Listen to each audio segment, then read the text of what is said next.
로마서 3장 15절에서 20절입니다. 저와 번갈아 교독하고 마지막 절 함께 읽겠으며 그 발은 피 흘리는 데 빠른지라 파멸과 고생이 그 길에 있어 평강의 길을 알지 못하였고 그들의 눈앞에 하나님을 두려워함이 없느니라 함과 같으니라. 우리가 알거니와 무릇 율법이 말하는 바는 율법 아래에 있는 자들에게 말하는 것이니 이는 모든 입을 막고 온 세상으로 하나님의 심판 아래에 있게 하려 함이라. 그러므로 율법의 행위로 그의 앞에 의롭다 하심을 얻을 육체가 없나니 율법으로는 죄를 깨달음이니라. 아멘. 이신득이의 이론을 펼치기 위해서는 반드시 우리가 죄인이라는 사실 그리고 인간의 노력과 수고로 이 문제를 해결할 수 없다는 것을 전제해야 합니다. 이것은 논리를 위한 전제가 아니라 우리의 실체적 상황을 깨닫게 하려는 사도 바울의 진술인 것입니다.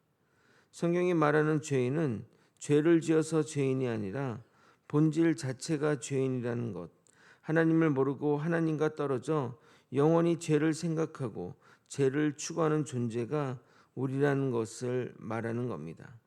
쉽게 표현하면 하나님과 우리 사이에는 이 죄의 강이 흐르는데 인간의 노력과 힘으로 이 죄의 강을 건널 수 없다는 겁니다.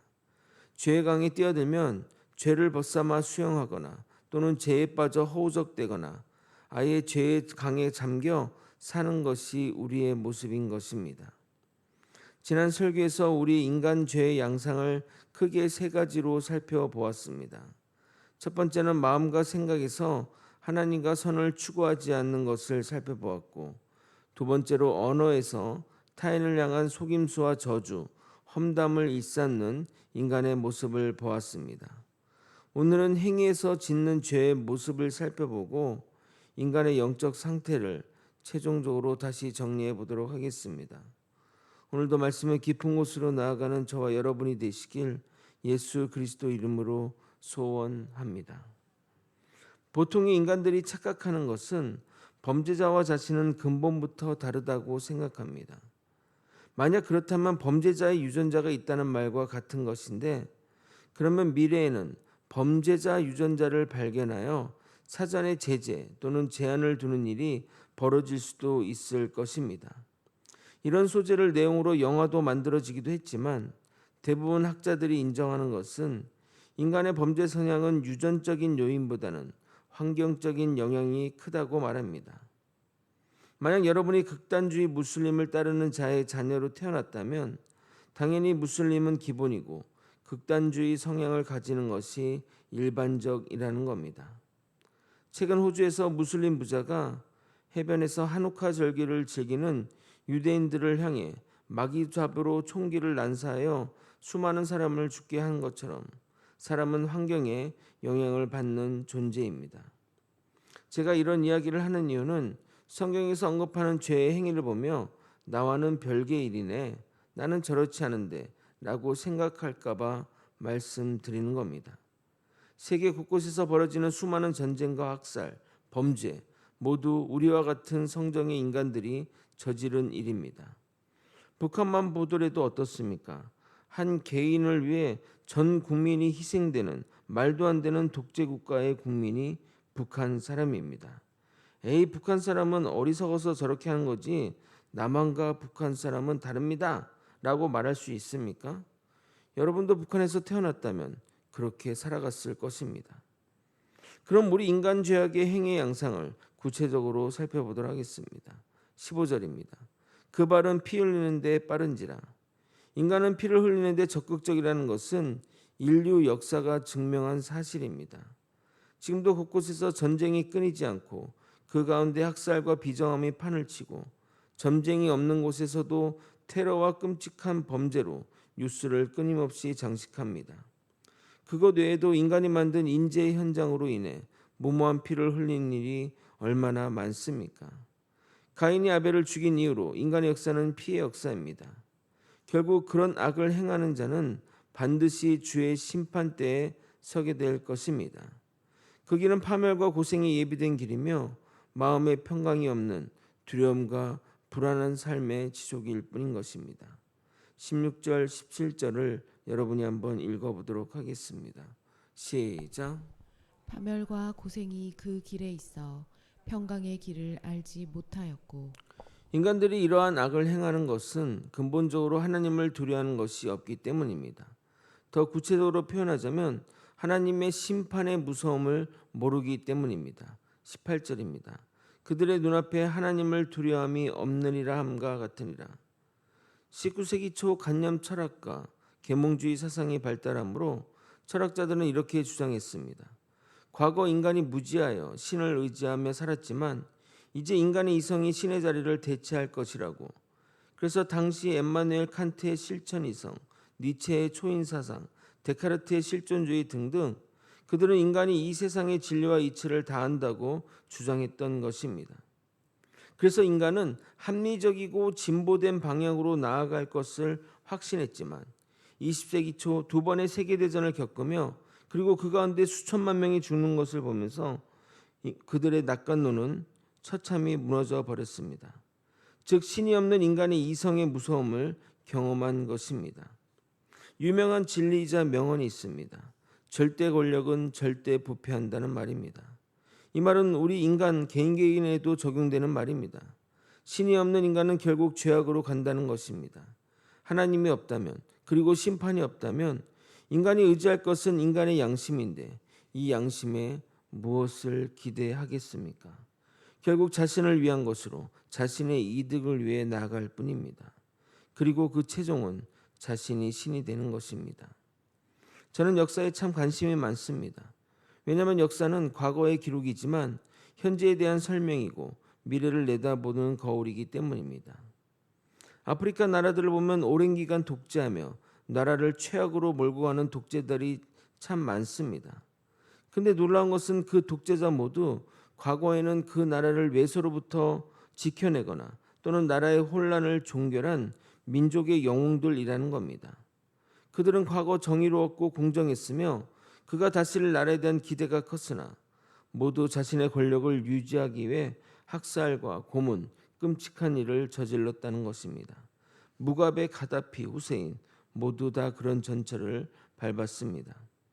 최근에 주목받는 인물이 바로 루안다의 대통령 폴 카가메입니다. 그는 루안다의 내전을 끝내고 갈등을 봉합했으며 현재 루안다를 가장 서방에서 투자하고 싶은 나라로 만든 장본입니다. 그런데 그는 현재 4선 대통령으로 득표율이 99%에 달할 정도로 인기를 구가하고 있는데 최근 그가 법을 개정하여 자신이 계속 대통령이 될 수 있는 기틀을 마련한 것이 염려됩니다. 앞으로 어떻게 될지 지켜봤으면 좋겠습니다. 이번 임기로 자리에서 내려오면 그는 영원한 국부로 남게 될 것이고 계속해서 대통령을 하게 되면 다른 독재자와 같은 길을 걸어갈 것입니다. 인간의 이런 죄성을 아는 하나님은 우리에게 율법을 주심으로 우리를 율법 아래 두신 것입니다. 즉 인간의 의지대로 하지 않고 하나님의 기준대로 살도록 우리에게 넘지 말아야 할 선을 정하며 그 기준을 주신 것입니다. 19절을 여러분이 한번 읽어보도록 하겠습니다. 시작. 우리가 알거니와 무릇 율법이 말하는 바는 율법 아래에 있는 자들에게 말하는 것이니 이는 모든 입을 막고 온 세상으로 하나님의 심판 아래에 있게 하려 함이라. 이로써 인간은 하나님의 심판을 받는 존재가 된 것입니다. 그런데 사람들 가운데는 이렇게 말하는 사람이 있습니다. 하나님이 율법을 주셨기에 우리가 심판받는 것이 아니냐. 이 율법을 몰랐다면 우리에게는 심판이 없는 것 아니냐 말합니다. 말도 안 되는 주장입니다. 사랑하는 성도 여러분, 무지가 변명이 될 수는 없습니다. 예를 들어 트리니다드 토바고라는 나라가 있는데 그 나라가 어디 붙어 있는지 아시는 분 여기 있습니까? 저를 포함해서 아무도 모를 겁니다. 이 나라는 지도에서 보듯이 남아메리카 반도 베네수엘라 위에 존재하는 섬나라입니다. 내가 이 나라를 모른다고 해서 이 나라가 지도에서 사라지거나 또는 이 나라 사람들이 없어지거나 하지 않습니다. 나의 무지는 나의 현실을 깨닫지 못하는 불행만 낳을 뿐입니다. 물론 트리니드 토바고를 모른다고 해서 우리 삶에 어떤 불편이나 애로사항은 없지만 우리가 하나님의 심판받을 존재라는 것을 모른다는 것은 정말 심각한 문제가 주어지는 겁니다. 몰랐다는 것이 변명이 되지 않습니다.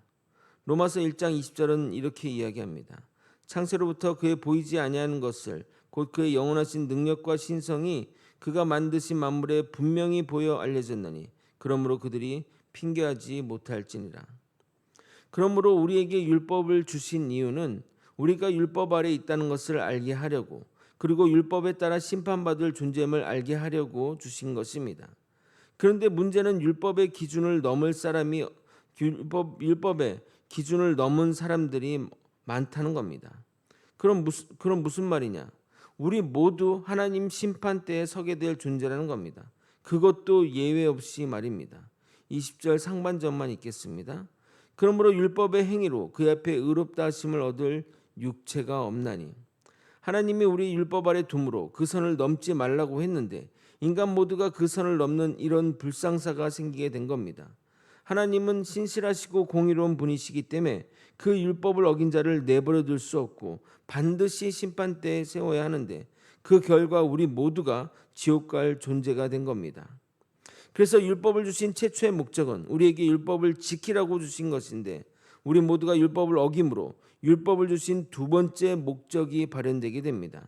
그 두 번째 목적은 바로 나의 죄를 깨닫게 하는 것입니다. 20절 후반절입니다. 율법으로는 죄를 깨달음이니라. 율법으로 죄를 깨닫는 것이 정말 중요합니다. 이 부분은 내일 연결해서 말씀드리도록 하겠습니다. 말씀을 정리하겠습니다. 인간은 전적으로 타락해서 선이 무엇인지 모르고 안다고 해도 실천할 의지가 없습니다. 그래서 인간들은 죄를 짓는 데는 발빠르게 움직이며 살지만 명심해야 할 것은 그 길은 고통과 파멸의 길이라는 겁니다. 그래서 평안도 안식도 없는 걱정과 염려로 사는 길입니다. 그럼에도 인간이 이런 죄를 계속해서 짓는 이유는 하나님에 대한 두려움이 없기 때문입니다. 우리 믿는 자들도 똑같습니다. 하나님이 어떤 분인지는 알지만 하나님에 대한 두려움이 없기에 죄를 짓는 겁니다. 하나님은 그런 인간에게 특별히 율법을 주셨습니다. 율법을 주신 첫 번째 이유는 죄 짓지 말라고 주신 겁니다. 그러나 인간은 이 율법을 지킬 수가 없습니다. 인간은 이 죄에 너무나 물들어 있어서 죄를 안 짓고 살 수 없기 때문입니다. 그래서 하나님은 우리 인간에게 율법을 주신 두 번째 이유가 발현되는 겁니다. 그것은 바로 죄를 깨닫는 것입니다. 우리는 율법을 통해 죄인임을 인식해야 합니다. 그렇지 않으면 우리에게는 희망이 없습니다. 우리 모두 하나님이 우리에게 율법을 주신 목적대로 율법을 지키려고 애쓰며 살아가는 저와 여러분이 되시길 예수 그리스도 이름으로 축원드립니다. 아멘. 기도하시겠습니다. 하나님이 우리에게 율법에 주신 그 목적대로 율법을 지키며 살아가는 우리 모두가 되게 도와주시옵소서. 아버지, 우리가 죄인이라는 것만 깨닫는 것도 우리에게는 희망이 있습니다. 왜냐하면 우리에게는 예수 그리스도가 있기 때문입니다. 이 명백한 진리, 명백한 사실을 깨달으며 살아가는 우리 모두가 될 수 있도록 역사하여 주시옵소서. 이 모든 것 우리 주 대신 예수 그리스도 이름으로 기도드리옵나이다. 아멘.